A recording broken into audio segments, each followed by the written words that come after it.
use nearly 500,000 gallons of water in just 60 seconds to successfully launch a powerful rocket. But why do rocket launches require so much water?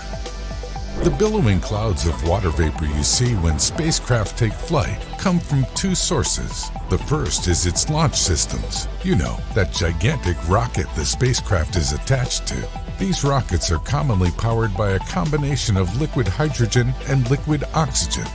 Some of the vapor that you see during a launch is caused by the supercooled liquid fuel turning into gas when the overpressure is bled off just before launch, along with water vapor forming as it condenses around the O2 and H2.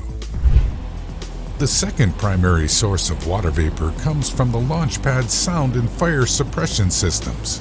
Engineers foresaw that the sheer amount of acoustic energy generated by a launch would be enough to damage the sensitive, extremely expensive onboard electronic equipment. They arrived at a relatively cost-efficient solution: water. Right before a launch, massive amounts of water are ejected from a nearby tank to minimize this damage and prevent fires from starting on the launch pad. Sound travels in the air as waves and has two key characteristics: frequency and amplitude. Frequency refers to the number of times per second a sound pressure wave repeats or oscillates. Depending on how fast the sound wave oscillates, it can vary in timbre from rich and bassy to shrill and harsh. Amplitude, on the other hand, is the displacement or distance moved by a point on a wave. The louder the sound, the stronger its corresponding sound waves. With a stronger sound wave, a stronger vibration is produced, so you can imagine the damage that a rocket producing 8.4 million pounds of thrust could cause just from sound vibrations. Water mitigates a good deal of the acoustic force generated by a launch by acting as a medium for the sound wave's vibrations to travel through. Instead of traveling through the air and hitting critical equipment, it goes through the water. This is how NASA is able to reduce acoustical levels on launch sites to about 142 decibels, which is within an acceptable margin for a payload or spacecraft's design requirements. That's still quite loud though, even louder than a metal band concert. NASA's latest space launch system for its Orion spacecraft comes equipped with a particularly potent sound suppression system to pair with its new rocket.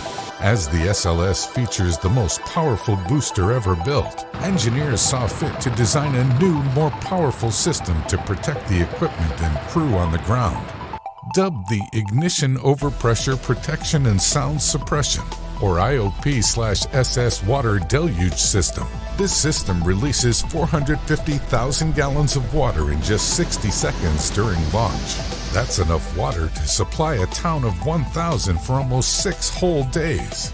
Yet each drop of it is essential for a launch's success. Launches need as much water as possible, since a large amount of it evaporates instantly under the extreme heat of a rocket's jets. While this may seem wasteful to some, NASA is acutely aware of the amount of water consumed during these launch events. They have a water resources program, which does important work in the water resources management community. Some of their projects include creating more accurate stream flow forecasts in the Sierra Nevada and Colorado River basins. They also utilize their vast resources to study how phenomena such as climate change and overpopulation affect water supply around the world. So the next time you stumble across a video of a rocket launch, you should be grateful you're not able to truly hear it.